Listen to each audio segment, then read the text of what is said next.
Imagine being handcuffed, humiliated, and thrown into the back of a police car while you're literally doing your job for the federal government.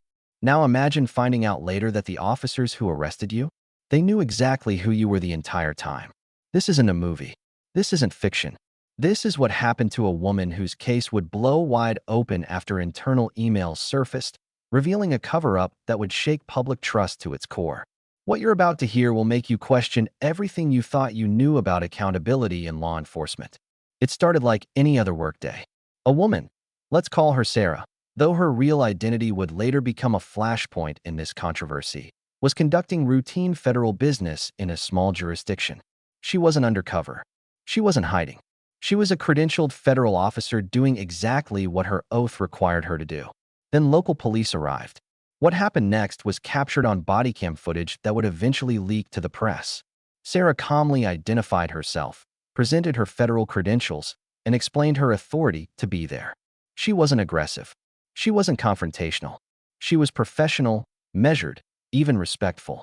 The kind of interaction you'd expect between law enforcement agencies that are supposed to work together.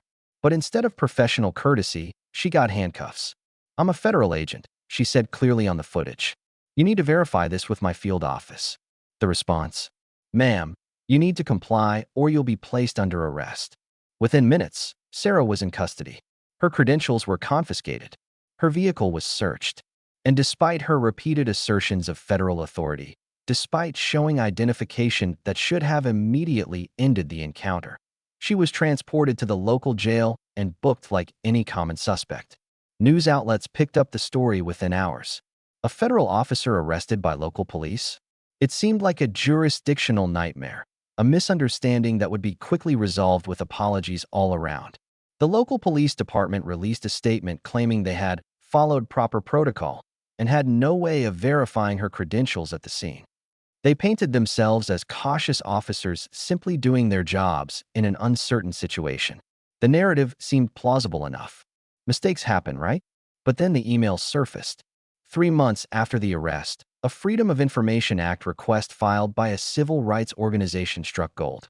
Internal emails between officers, supervisors, and department leadership told a completely different story than the one being sold to the public. The first bombshell: an email sent before the arrest. A supervisor had been notified that a federal agent would be operating in their jurisdiction that day. Her name, her agency, her assignment, all documented. The email explicitly instructed officers to provide assistance if requested and to maintain professional cooperation with federal personnel.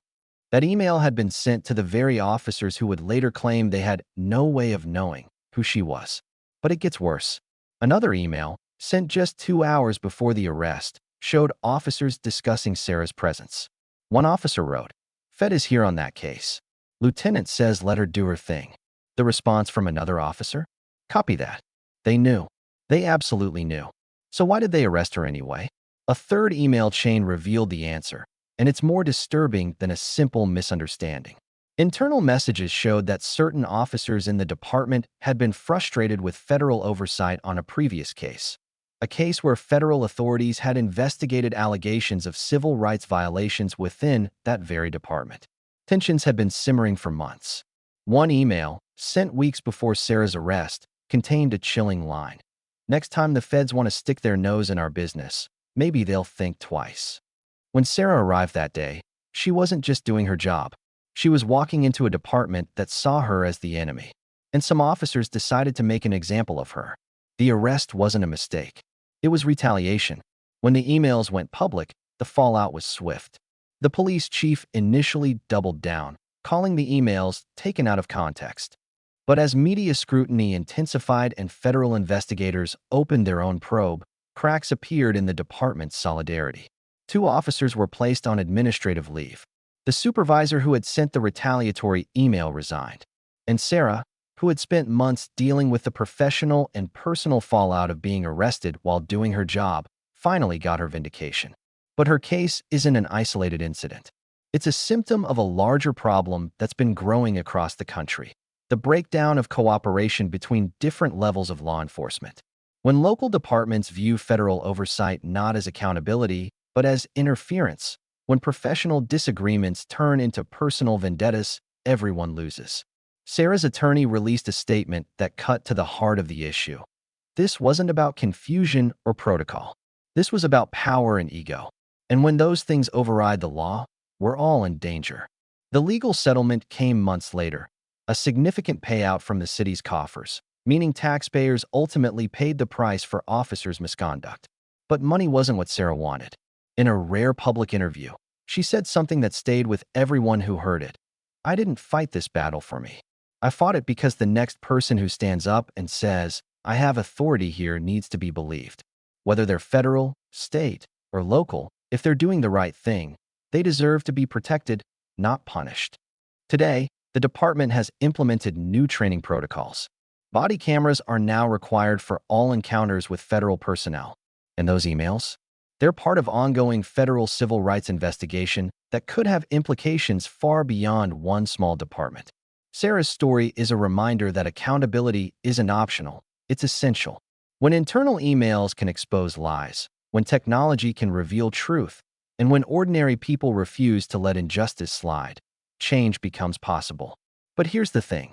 This case only came to light because someone filed that FOIA request. Someone pushed for transparency. Someone refused to accept the official story. That's the power we all have. So here's my challenge to you. Stay curious. Question narratives that seem too convenient. Support transparency in law enforcement. And never assume that the first version of a story is the complete version. If this story shocked you, if it made you angry, or if it gave you hope that truth still matters, smash that like button. Drop a comment telling me what you think should happen in cases like this. Share this video with someone who needs to see it. And subscribe because we're going to keep digging into stories that powerful people don't want you to know about. The truth matters, and you just helped spread it.